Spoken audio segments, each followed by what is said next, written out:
You're listening to the Four Phase Cycle podcast with your hosts, Dr. Alex and Megan of ZESTY Ginger. If you're looking to naturally balance hormones and learn how to work with your body instead of against it, you've definitely come to the right place. As a duo of an integrative MD and a functional diagnostic nutrition practitioner and best friends, we use the four phases of the female cycle in combination with functional lab work and mindset practices to transform the lives of the women we work with. We also have a whole lot of fun along the way.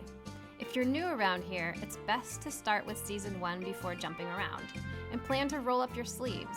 Showing up for ourselves and enjoying our lives is what good health is all about. Just a quick reminder though, this information is not intended to diagnose, manage, or treat disease. Always consult with your doctor before making changes. Hello, Alex here. We are going to be chatting about the dark side of healing and shining a light on it. This is, as you know, these kind of topics are near and dear to my heart because healing is such an up-leveling, evolutionary experience oftentimes. And I would say all the time, except for, I'm sure someone doesn't feel like that, and so we're accounting for it. However, healing can show us so much about who we are and be our guide for doing that. It's kind of like the same way triggers or people who annoy us are often such a blessing for us once we are done being annoyed and can actually see that for what it is. But they're such a blessing because they point to us where we still have room to grow, change, and evolve into more of who we truly intend and want to be, rather the kind of knee-jerk reactions that we have. So this whole podcast episode idea came from a phrase that Megan said to me, and this had to do with a puzzle. So this was not at all something serious that we were talking about. But the second she said it, I was like, oh. And then she looked at me and was like, oh. We both saw the parallel and the analogy immediately. And we're like, oh, that is really a good visual for how this works, right? So we were doing a puzzle together. Megan likes doing puzzles. They're kind of her meditative experience that she does. And I really like doing puzzles. I'm not as good at them as Megan, and so I don't they take me so long that sometimes I don't get them done. But when I'm at Megan's house, I love doing the puzzles with her. And so we'll sit and listen to like Joe Dispenza or actually on Jim Fortin or any number of people, and we'll just puzzle and stop the thing we're listening to, chat about what they're talking about, and all that. So we're sitting doing a puzzle, and overall the puzzle wasn't that bad, but it had this corner that was like a portion of a garden, but it was the way that the picture was, it was dark and the plants were dark green. So a lot of it was just like black and kind of green black and super dark green black. Like it was the changes of the color were very, very slight.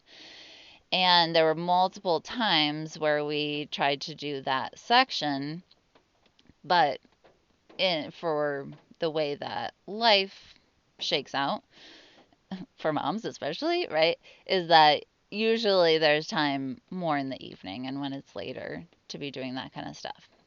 And so we kept trying to do that there and weren't getting it done.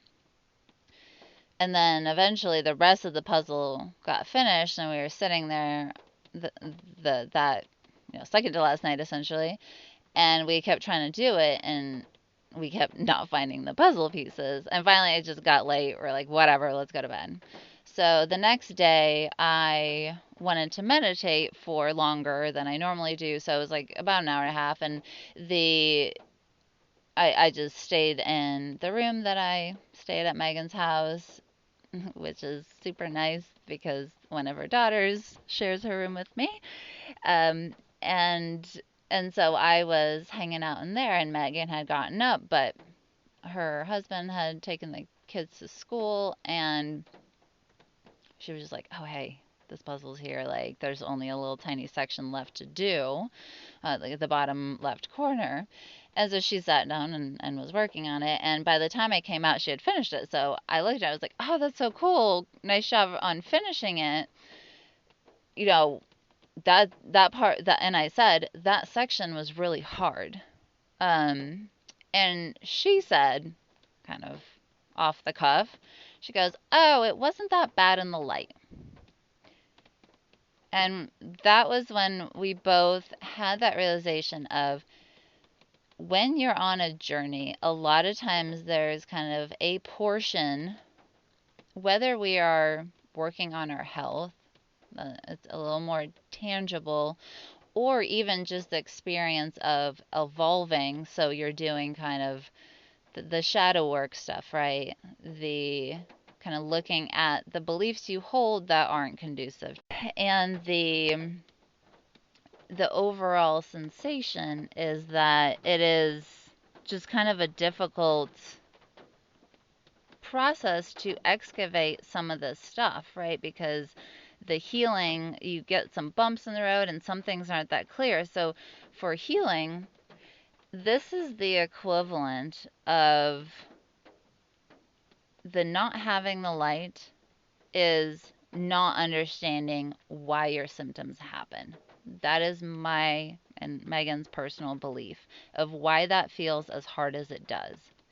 There's lots and lots of symptoms that people find really baffling.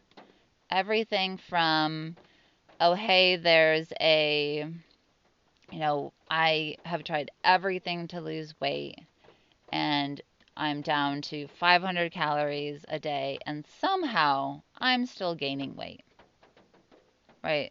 That stuff happens. Or you're going along and you're like, don't have a period anymore. And then you try some supplements and you do some things and you start eating more, right? Or whatever. And you're like, this isn't getting better. I still have this. I don't really understand why it's happening. Therefore, I don't really know what else to do about it. Or hair loss, right? Or acne. All of these things end up being really baffling, and they take a really big toll on how we feel about ourselves, right? The actual act of having acne on your face, we would all agree that the physical sensation of it, not that bad, right? It's not, some of them are really quite painful, but all in all, the pimple itself would be minimally bothersome if it didn't also include and loop in how we felt about ourselves, how hard we felt like it worked, how hard it was to do something about, how many times we had failed in the past. And it all starts to get really, really dark around there, because it really starts to feel like there's less and less control. And that's why, when Megan said, oh, it wasn't so bad when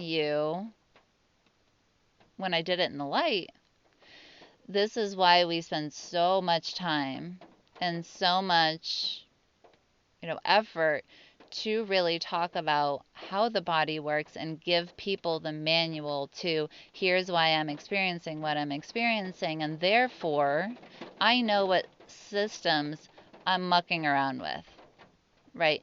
Because we see this all the time. People have spotting or a heavy period or whatever, and they're trying to do things during their period. Whereas when you understand that it's the entire chain as it's kicked off by the brain and the hypothalamus, and therefore that's the communication to the hormone producing organs, all of a sudden people are like, oh, hey, look at all these options. There's 1,000,010 things I can do. Now, which one of these do I want to do? That is the act of shining the light on it. And many times that is the empowerment and the insight and the understanding that people really want, because even something like spotting, I used to have that significantly, and really was a big factor in how frustrated I was with my health journey. Though, when I look at just the symptom, really spotting a little bit, my blood counts were good, I was not anemic. So, really, in the grand scheme of things, the experience of it wasn't that bad, but the fear that I felt and the shame that I felt and the anger that I felt of this has never been addressed. Nothing, would say the words, which don't ever come out of my mouth anymore, but I will say it for the podcast. Nothing ever works for me, right? The brain is listening and will follow instructions and look for confirmation of the things that we are telling ourselves, right? Those things were so much worse than the actual symptom of spotting. And it is really powerful then to flip the script and say, what do I need to feel like I'm shining a light on it, right? And for many of us, there could be many different options. And therefore, for each individual person, that could look like a different thing. But it still does look like asking yourself the question, what would it look like to shine a light? What even does that mean? What would you, if you were to say, hey, I understand my symptoms of my body, and I kind of understand what the role of health and healing in my journey is, then the experience of the symptoms changes drastically. And if you are saying, I'm not really sure, what we have seen more than anything when it comes to shining the light is really, truly, actually understanding what's going on in your body and being able to modulate the different factors at any given day, at any given time. You can make a call about what you want to do about it right then. And really, then you're just kind of in a buffet, right? You're addressing it until it resolves. But like, I used to get spotting, I'd go to the bathroom, see it, and just bawl in the stall. I've used that example before, but it was such a kind of a landmark thing for me that, yeah, it was just really like I would completely lose it.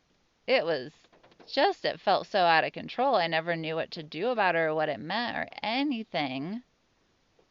And then later, once I understood how the body worked, if I ever have had spotting since then, kind of I'm like, oh yeah, all right. Well, like pandemic, actually this happened in the pandemic. I think I made a podcast episode about it.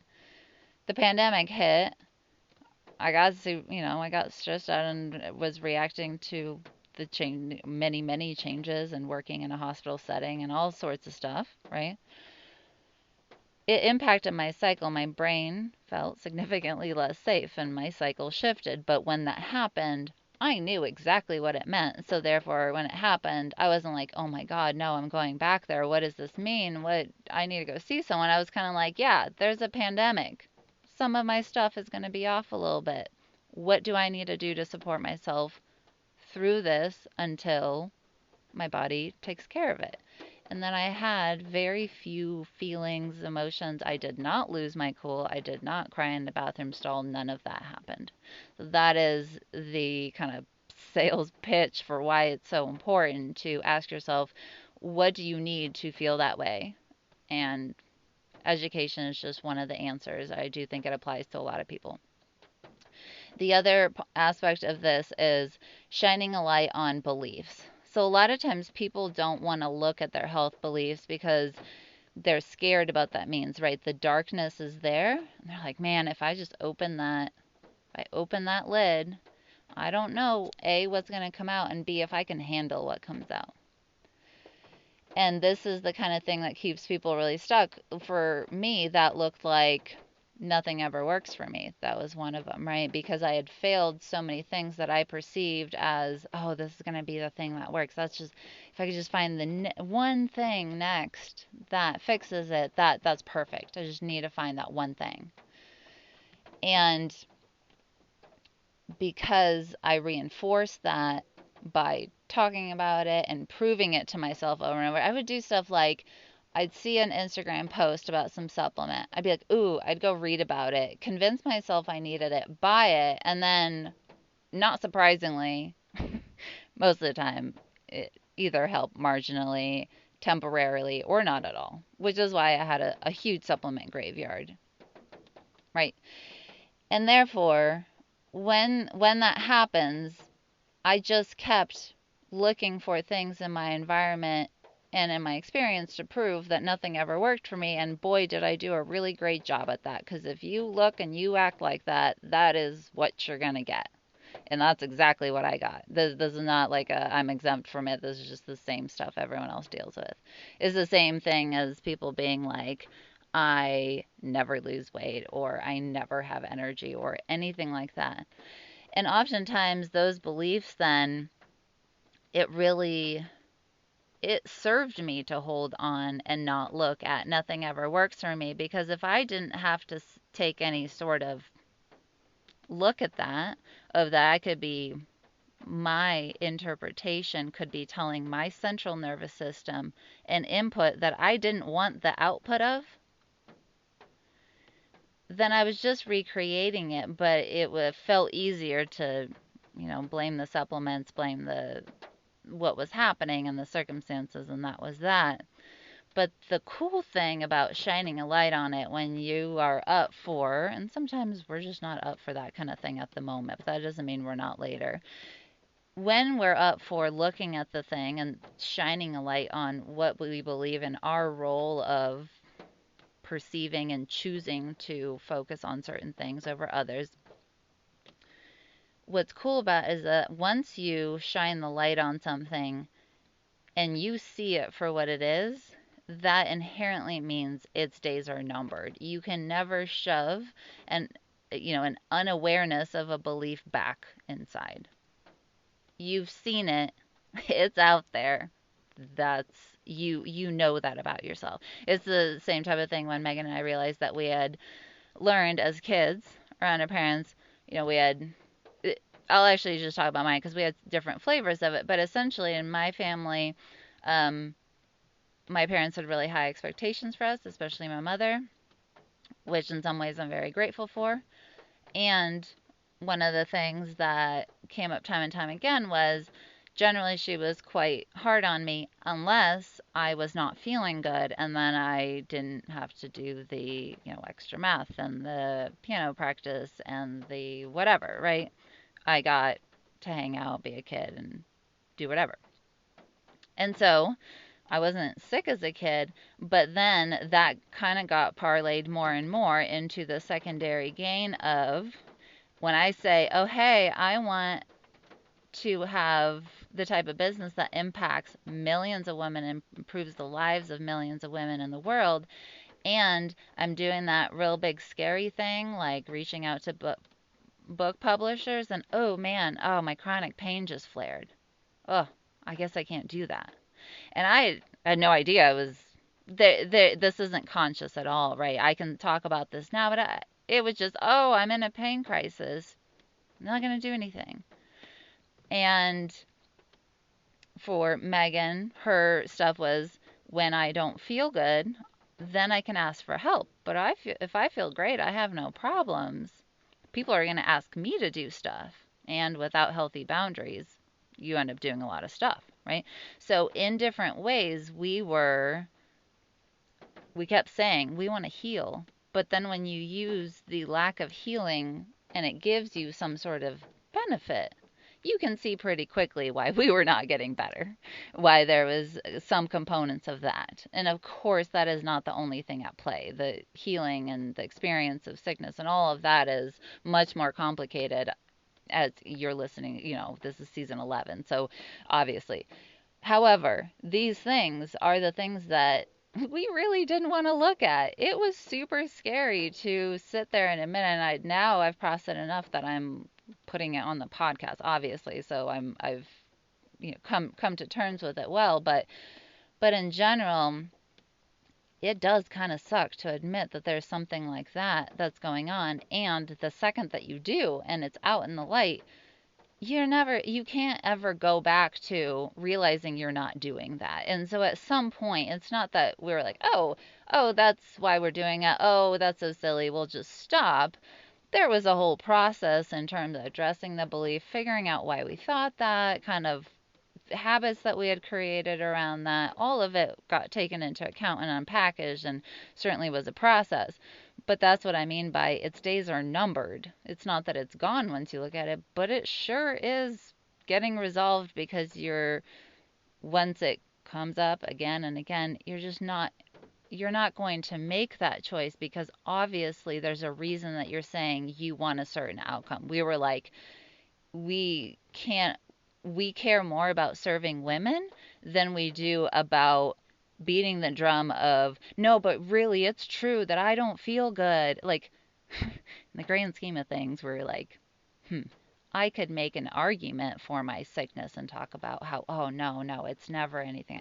But really, in the grand, once we started looking, we're like, we want this changed. We want to just feel better. And now that we do, we're like, that is the value of it. But man, you try to do that puzzle in the dark, it's hard to do the puzzle. You turn the light on, and the puzzle just can happen very, very rapidly, with obviously understanding that health and life and puzzles are very different topics. So what I mean by it's proportionally easier. And more importantly, the puzzle gets done at some point. So that part can still be harder than the other portions of the puzzle, but it's not, a judgment of how hard it was. But ultimately, if the goal, and no one can tell you this but you, but if your goal is to do the puzzle, you set up the conditions that you need to get the puzzle done. In this case, it sounds like doing it in the light, right? And when we do that, whether physical or belief stuff, once it's out there, once you really see it in the light, you're really in the home stretch. That's when you can say, because I'm seeing this for what it is, I'm so much closer to my goal than I have ever known myself to be. You are at the portion where you can see the light at the end of the tunnel, and that is a really, really cool realization, and it's very, very motivating. All right, so I hope you enjoyed this episode. Please screenshot this and share. Tag me on Instagram. I really want to hear your thoughts about it. This is another, just like the recent podcast that I did about why no symptom is ever in your head. I want to hear about all of it, because these are really big topics. There's lots to cover, lots to chew on. So please tag me so I can see what you're dealing with, what's coming up for you, and I will make more podcast episodes about it. All right, sending you lots of love. Thanks for coming out to hang with us on the podcast. It is our goal to transform the way women are treated in healthcare. And we need your help. We need your help to get the word out. We have a lofty goal of 1 million downloads. And we know that as this podcast grows, we're going to be able to reach more women, get more amazing speakers for you, and bring the most cutting-edge information. If you found these podcasts helpful, please take a moment to text 5 women you know the link to the series. We appreciate your help so much. Can't wait to see you next time.